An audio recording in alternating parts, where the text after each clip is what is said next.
When I was 17, my dad kicked me out of the house.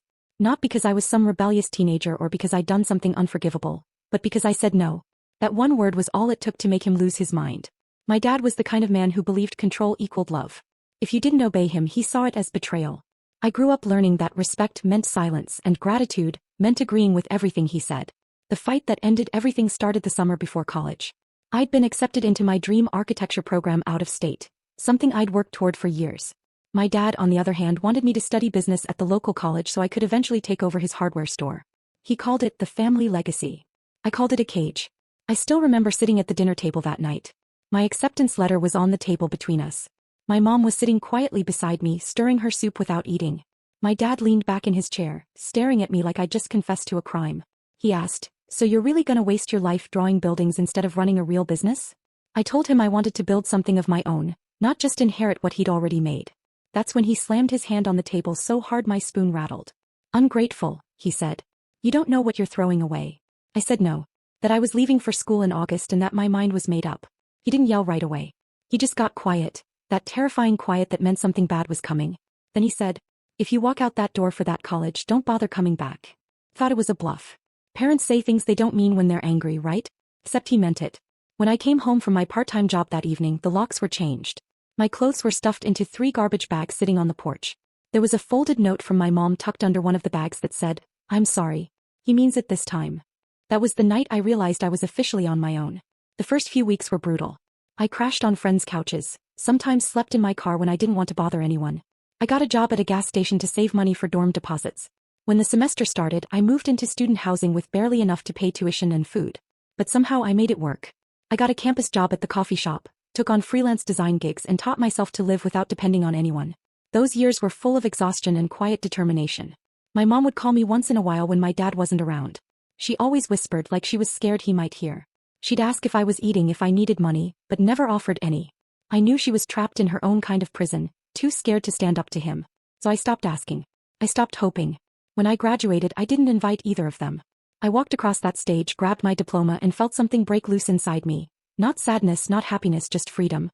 After graduation, I landed an entry-level position at a small architecture firm. The pay wasn't great, but it was mine. My apartment was tiny, my furniture was secondhand, and my fridge was mostly empty. But for the first time in my life, everything around me was built by my own effort. Years passed and I climbed my way up slowly. From junior designer to project coordinator to associate architect.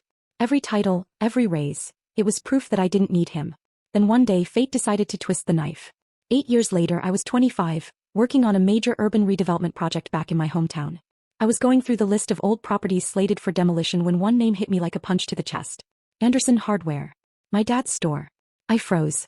I even laughed a little, not because it was funny but because it was so absurd. Out of every building in the city, it had to be his. When I drove by the property the next day, it looked exactly how I remembered, only worse. The paint was peeling, the sign was cracked, and the windows were clouded with dust. The once bustling store that had defined his pride was now a hollow, dying shell. When I stepped inside with the city inspectors, the air smelled like mildew and rust. The shelves were half empty, the ceiling tiles sagged, and the floorboards creaked beneath my boots. The inspection report was brutal. Fire hazards, water damage, electrical violations, the works. I didn't have to say or do anything. The truth spoke for itself. The city gave him 2 choices: sell the property or face closure. And for a man whose entire ego was tied to that store, I knew that ultimatum must have destroyed him. I heard later from one of the city contractors that he tried to fight it, but the repairs would have cost more than the building was worth. Eventually he sold. A few months later, demolition began. I stood there that day in a hard hat, pretending to be just another project manager overseeing the site. But inside I was watching a lifetime of pain crumble brick by brick. Every thud of the wrecking ball felt like a memory breaking loose. The shouting, the humiliation, the garbage bags on the porch. And yet I didn't feel triumphant. I felt empty. I thought watching his empire fall would satisfy something deep in me, but it didn't. It just made me realize how much of my life had been spent proving something to a man who was never going to admit he was wrong. When the dust finally settled, I thought that was the end of the story. I thought I'd moved on. I was wrong. Life wasn't done with me yet. A year after my dad's store was demolished, the project that replaced it, a sleek modern complex with a mix of retail and residential spaces, was finally completed. It became one of the most successful developments I'd ever worked on. Every time I walked past it, I felt a quiet sense of pride. Not revenge. Not triumph. Just peace. At least I thought it was peace. Until one rainy Thursday evening. I was working late at the office, finishing a design revision, when I got an email notification with a subject line that made my stomach drop. Request for meeting, Anderson Construction Inquiry. For a second I thought it was spam. But when I opened it my hands went cold. The sender's name read, David Anderson. My father. The message was short, stiff, and painfully formal. Hello. I was told you're the lead architect on the downtown redevelopment project. I'd like to discuss potential work opportunities. If you're willing, please let me know a time to meet. Anderson. He didn't even say hi, it's Dad. I sat there staring at the email for what felt like an hour. I hadn't heard from him in nearly a decade. No calls. No apologies. Nothing. And now, out of nowhere, he was reaching out, not as a father but as a potential client. I didn't reply that night. Or the next. But curiosity is a dangerous thing. 2 days later, I found myself driving back to my old neighborhood. The last time I'd been there, his store was rubble. Now, in its place stood a sleek glass-front cafe on the corner, part of my firm's design. Across the street, there was a small rundown building with a faded sign that said Anderson Repairs. That's where I found him. He looked smaller. His once broad shoulders were hunched, his hair mostly gray, his eyes tired. The man who used to tower over me now seemed like a shadow of himself. He looked up when I stepped inside. At first he didn't recognize me. Then when he did, his face froze, somewhere between shock and shame. There was a long silence before he finally spoke. You look different. I told him I grew up. He nodded, rubbed the back of his neck and said something about how time flies. Then awkwardly he offered me a chair. He explained that after selling the hardware store he tried working odd jobs, doing handyman work, anything to stay afloat.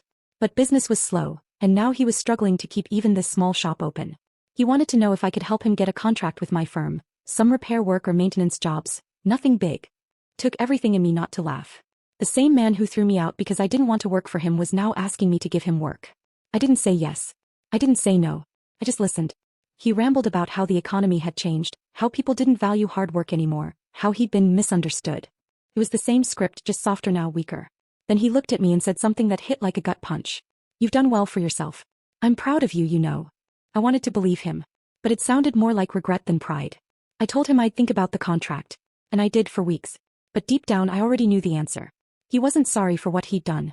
He was sorry for what it cost him. A few weeks later I saw him again, not in person but in a newspaper article. His small repair shop had closed due to bankruptcy. The article mentioned unpaid taxes and outstanding debts. There was even a quote from him about how business just isn't what it used to be. And that's when something in me shifted. I realized revenge doesn't always look like a grand gesture or some dramatic confrontation. Sometimes it's just letting time do the work. He'd built his life on pride and control and both had abandoned him. Meanwhile, I'd built mine on persistence and freedom, and that had saved me. But here's where things get complicated. A few months later, I got a call from a number I didn't recognize. When I picked up, it was my mom. Her voice was trembling. She told me my dad had suffered a mild stroke. He was in the hospital, stable but weak. She asked if I could visit, said he'd been asking for me. For 2 days I wrestled with it. Part of me thought he didn't deserve even a glance. The other part, the one that still remembered being a scared teenager on the porch with garbage bags, couldn't ignore the weight in my chest. So I went. When I walked into the hospital room he looked frail, pale, hooked up to machines. For a moment I almost didn't recognize him. He opened his eyes and looked at me. No words at first, just tears. The same man who once screamed at me for being ungrateful was now whispering apologies through trembling lips. He said he'd been wrong. That he'd ruined his own family out of pride. That every time he drove past the new development, my project, he felt ashamed. For the first time in my life I didn't feel anger. Just closure. I told him I forgave him not because he deserved it but because I needed to let it go. I didn't want to spend the rest of my life dragging his mistakes behind me. When I left the hospital I didn't look back. He passed away a few months later. My mom called to tell me. I didn't cry. Not because I didn't care, but because the part of me that had been hurt for so long finally felt free. I went to the funeral quietly, stood in the back and listened to people talk about how hardworking and proud he was. No one mentioned the parts of him that broke us. But that's okay. Funerals aren't for truth, they're for peace. After the service I drove back to the site where his old store used to stand. The cafe there was buzzing with people, the air filled with the smell of roasted coffee and laughter. I sat by the window and looked out at the street. The same street where I once stood as a 17-year-old kid, bags on the porch, convinced I'd lost everything. Now I realized I hadn't lost a thing. I'd been set free. My dad thought he was punishing me that day he locked me out, but in a strange, twisted way he gave me the best gift of all, the drive to build my own life. I paid for my own education, built my own career, forged my own peace. And I didn't need to destroy him to win. Time did that for me. Sometimes revenge isn't loud or cruel. It's quiet. It's success. It's walking away and letting the world see what happens when someone loses the person they thought they could control forever. So yeah, my dad kicked me out. But in the end I walked away and he never recovered from that.